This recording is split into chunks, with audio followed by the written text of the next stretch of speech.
जो बाबाएं अपनी सभाओं में मुसलमानों के खिलाफ, क्रिश्चियनों के खिलाफ आग उगलता हो, नंगा करने की बात करता हो कि नंगा कर देंगे, बाबा की भाषा ही नहीं है, वो तो ऐसा लगता है टुच्चा आदमी हो जाता है। अगर इनके ग्रंथ होते तो कोई महिला देश की राष्ट्रपति नहीं बन सकती थी। इनके ग्रंथ अगर होते, ग्रंथ चलते तो कोई महिला देश की प्रधानमंत्री नहीं बन सकती थी। अगर इनके ग्रंथ होते तो कोई एक दलित महिला उत्तर प्रदेश की 4 बार मुख्यमंत्री नहीं बन सकती थी। लग रहे हैं भेड़ चाल में लग रहे हैं, बाबा ने कुछ बोल दिया तो लग रहा है चमत्कारी। अरे बाबा ऐसे चमत्कारी हैं, अपने ऑफिस में उसे क्लर्क भी नहीं रखूं मैं। कोई भी ऐसा कानून, कोई भी ऐसी किताब, कोई भी ऐसा ग्रंथ नहीं माना जाएगा देश में तो फंडामेंटल राइट्स का वॉयलेशन करता है, चाहे आज़ादी से पहले का हो चाहे आज़ादी के बाद का हो। तो ये तो नल एंड वोल्ड पहले से ही है, तो इनको तो कौन मानता कौन है। अब सोचना यह है कि देश चलता किससे है, देश धर्म की किताबों से चलता है या देश संविधान से चलता है। तो ऑफ कोर्स देश संविधान से चलता है। पढ़ के दुनिया विकसित कंट्री बनकर हमारे लोग पढ़ नहीं रहे, तो हमारा देश क्यों नहीं बना भाई? सारे वेदों से हमारा देश चुराए जा रहे हैं। तो भारत क्यों नहीं बना फिर? भारत के साइंटिस्ट, भारत के डॉक्टर, भारत के इंजीनियर फिर विदेश क्यों जा रहे हैं? ये क्यों नहीं बना? यहाँ 20 करोड़ लोग रात को भूखे क्यों सो रहे हैं? फिर बताइए ना। आप जैसे लोग नहीं बनने देते ना, विरोध करते हैं। हम विरोध करते हैं तो भैया आपके पास तो सत्ता भी है, सब कुछ है आपके पास। आपके लोग कितने जा रहे हैं? अभी भी आंकड़ा है कि देश से बहुत सारे लोग छोड़ कर जा रहे हैं, देश को लूट कर लेके जा रहे हैं। आपको रोक रहे हैं क्या? आप धर्म के नाम पर देश को आगे नहीं बढ़ा सकते हैं।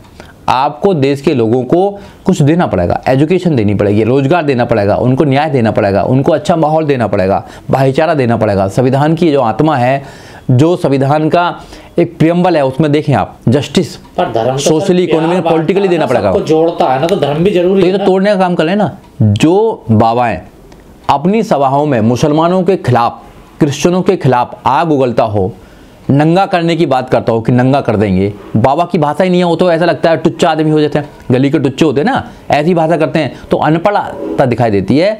वो सहनशीलता नहीं है उनमें। वो एजेंट हैं हिंदू धर्म के, जो हिंदू धर्म को सिर्फ एक बहुत बड़ा बनाना चाहते हैं, दिखाना चाहते हैं, और उसको जो मरा हुआ चीज़ें हैं, जो लोग बहुत निकल चुके हैं वहाँ से और समझ चुके हैं एक षड्यंत्र को, वहाँ को उसको जिंदा करना चाहते हैं। ऐसे लोगों पर सख्त कार्रवाई होनी चाहिए और सरकार को जेल भेजना चाहिए ऐसे लोगों को। जैसे मुद्दे आप लोग उठा रहे हैं, खासकर जो मुख्य धारा मीडिया में है, जो अपने आप को सेक्युलर पत्रकार भी कहते थे, खासकर जो ब्राह्मण है, वो बड़ी दिक्कत में है इस चीज़। देखिए सब कुछ ये सहन करेंगे, मगर जाति की बात आएगी तो फिर अपना रंग दिखाएंगे, ईमानदारी की बात नहीं करेंगे। जाति से ये उठ नहीं सकते ऊपर, क्योंकि जाति सच्चाई है और जाति से श्रेष्ठ है, क्योंकि इनको पता है कि हम श्रेष्ठ नहीं है। हमारे पूर्वजों ने बड़ी मुश्किल से जाति से हमको श्रेष्ठ बनाया है। अगर हम अपनी हकीकत पर आ जाएं तो फिर हम लोग सबसे नीचे होंगे, क्योंकि हमने देश के निर्माण में कोई काम नहीं किया, देश की आज़ादी में कोई काम नहीं किया। आज भी हम देश के निर्माण में कोई काम नहीं करते हैं, सिर्फ हराम का खाते हैं और कुछ नहीं करते हैं। क्या ये झाड़ू लगाते हैं, सुबह सुबह सफाई करते हैं? क्या ये सड़क बनाते हैं? मंदिर में नहीं लगाते? क्या सब वहीं लगाते हैं? दलित लोग लगाते हैं सारे। देश की सफाई दलित करता है, देश की रंगाई सफाई दलित करता है, सड़क से लेकर संसद तक कौन बनाता है? में दलित लगाओ नहीं तो झाड़ू कैसे लगाएगा वहाँ? नहीं, सब है। मेरी बात सुनिए, सब कुछ काम करने के लिए है, मेरी बात समझ लीजिए आप। ये देश को फिर दोबारा धर्म के आधार पर चलाना चाहते हैं।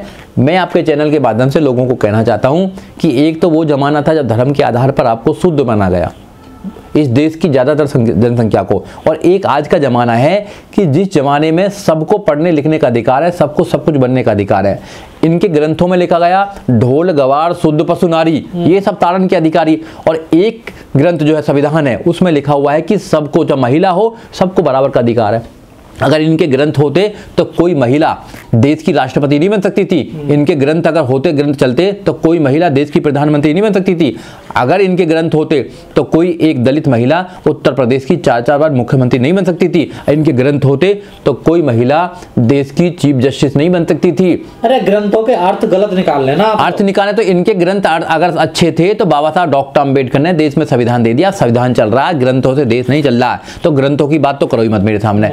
ग्रंथ कुछ नहीं है, हमें ग्रंथ पढ़ने की जरूरत नहीं है, हमें संविधान पढ़ने की जरूरत है, कानून पढ़ने की जरूरत है, हमें एजुकेशन लेने की जरूरत है, ज्ञान बढ़ाने की जरूरत है। पूरा समाज तो धर्म शास्त्रों पे टिका हुआ ना, उसी के हिसाब से चलता है। जो टिका हुआ वो टिका रहने दो उसको, जिसको गंद में रहना रहने दो, जिसको गुलाम रहना रहने दो। हम तो बहुत कहते हैं भैया इससे निकलिए। बाबा साहब डॉक्टर अम्बेडकर ने 14 अक्टूबर 1956 को नागपुर के अंदर बुद्ध धर्म को अपना लिया था और बुद्ध में आने के लिए बात करी थी। इस क्रिमिनल कॉन्स्पिरेसी से बाहर निकलना है, आपको समझना है। आपको ऐसे जो बाबा हैं इनको प्रोजेक्ट किया जाता है ये जो बाबा हैं, ये जो सबसे निठल्ले लोग होते हैं ना गांव के, ऐसे बाबा बनते हैं सारे। आप लोगों पे आरोप लग रहा है आप लोग देश में जहर फैला रहे हैं। आप तो धर्मशास्त्रों के खिलाफ बोल रहे हैं, बाबाओं के खिलाफ बोल रहे हैं, और आप जातीय जनगणना शुरू करवा दिया आप लोगों ने बिहार में। हम धर्मशास्त्र के खिलाफ नहीं बोल रहे हैं, धर्मशास्त्र में लिखी हुई गलत बातों के खिलाफ बोल रहे हैं। हम बाबाओं के खिलाफ नहीं बोल रहे हैं, हम ऐसे ढोंगी बाबाओं के खिलाफ बोल रहे हैं जो ढोंगी बाबा अपने गलत प्रवचनों से, अपने गलत सिस्टम से लोगों को बेवकूफ बनाने का काम कर रहे हैं, उनको अंधविश्वास में डाल रहे हैं। हम ऐसे का खिलाफ कर रहे हैं और करते रहेंगे। जाति मुक्त भारत होना चाहिए, दूसरी जातीय जनगणना करवा रहे हैं आप लोग। इस देश में अगर जाति है तो जाति का पता लगनी चाहिए, जाति कितनी है। या तो जाति खत्म करो, जाति तो खत्म नहीं कर सकते, क्योंकि कुछ लोगों को जाति से फायदा हो रहा है। तो जिनको जाति से फायदा हो रहा है, अब उनको नुकसान क्यों हो रहा है, आपको प्रॉब्लम क्यों हो रही है? जाति के नाम पर 10% रिजर्वेशन, ईडब्ल्यूएस मिल जाता है ना, जाति के नाम पर मिलता हो। यहाँ गरीबी भी अलग अलग है। अगर कोई जनरल है तो गरीब, वो गरीब की उसकी परिभाषा अलग हो जाती है। अगर कोई एससी है, ओबीसी है, तो उसकी गरीब की परिभाषा अलग हो जाती है। इस देश में क्या क्या हो रहा है आपको पता ही है, सब कुछ है। यहाँ आज भी जाति बिना पूछे लोगों का काम नहीं चलता है। अगर तुम जाएंगे किसी गांव में तो सबसे पहले जाति पूछी जाएगी आपकी। आप किराए पे मकान लेके जाएंगे, जब जाति पूछी जाएगी। तो खत्म कैसे होगी जाति? ये देखो, जाति जो खत्म करवाने जिनसे हम रिक्वेस्ट कर रहे हैं, जाति खत्म कर दो, खत्म कर दो, वो जाति को कभी खत्म नहीं करेंगे। बाबा साहब डॉक्टर अम्बेडकर ने उसका इलाज दिया है। जिन लोगों को जाति से प्रॉब्लम है, देखो, जिन लोगों को जाति से प्रॉब्लम नहीं हो तो जाति का एंजॉय कर रहे हैं, वो तो जाति को बनाए रखेंगे, स्टेटस को बनाए रखेंगे। जिन लोगों को प्रॉब्लम है, वो बाबा साहब डॉक्टर अम्बेडकर की बात को मानो, वो बुद्ध बन जाए। और जिस दिन आप बुद्ध बन जाएंगे, बुद्ध में ना कोई जाति है, ना कोई वहां पर भेदभाव है। जनगणना अगर इतनी ठीक है, इतनी सही है जैसा आप लोग बता रहे हैं, तो देश का एक भी ब्राह्मण पत्रकार उसके सपोर्ट में क्यों नहीं आ रहा? देखिए, मैं आपको बता रहा हूँ, जाति का पता लग जाएगा कि एक जाति के सिर्फ 3% लोग हैं और एक जाति के 50% लोग हैं, तो भाई सरकार किसकी बननी चाहिए? 3% वालों की, 50% वालों की? तो उनको डर लग रहा है कि इनको अपनी, जैसे हाथी को अपनी पावर नहीं पता होती है, ऐसे इनको पावर नहीं पता लग जाए, और जाति से पावर पता लग जाएगी कि भाई हम तो जनसंख्या में बहुत ज्यादा है। और मानव काशीराम साहब ने एक बात कही थी, बगावत होगी? कोई बगावत नहीं होगी। मानव काशीराम साहब ने एक बात कही थी कि जिसकी जितनी संख्या भारी उतनी उसकी हिस्सेदारी। तो जिसकी जितनी संख्या भारी है उतनी हिस्सेदारी तो मिलनी चाहिए। आज देखिए, पिछले 2018 से लेकर 2020 तक जज बने 500 से ज्यादा, उनमें कम से कम 79% जो है और ये मतलब जनरल के लोग हैं। तो जो 22% ओबीसी का है, 22% SC ST का है और 27% ओबीसी का है, तो कम से कम इतना रिजर्वेशन भी दे दे तो उतना भी काम चल जाएगा। ये तो जो रिजर्वेशन है, जो संविधान में लिखा, उसको भी देने को तैयार नहीं है। तो भाई प्रॉब्लम तो है ही ना। और ऊपर से अंधविश्वासी और बना रहे हैं। आपने देश में एक बहस, ऊपर से आपको धर्म की गुट्टी और पिला रहे हैं। पिछड़ों को कह रहे हैं कि तुम शुद्र हो, हम शुद्र नहीं है, हम तो अछूत हैं। आप वो कह रहे हैं हम शुद्र हैं, हमारे अधिकार मारे। तुमने एक नई बहस और छेड़ दी। नई बहस नहीं, सच्चाई है तो ना, ये तो सच्चाई है।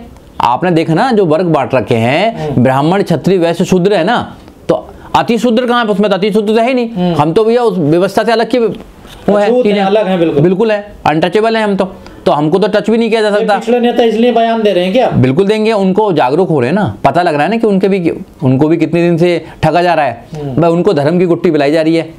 एजुकेशन नहीं देंगे उनको आप प्रोफेसर नहीं बनाएंगे, उनको जज बनाएंगे। बांट ही रहे, हम उनको हकीकत बता रहे हैं। हकीकत बताना कि तुम्हारे साथ शोषण हुआ है, दुश्मन कौन है जो शोषण कर रहा है, हकीकत बताना।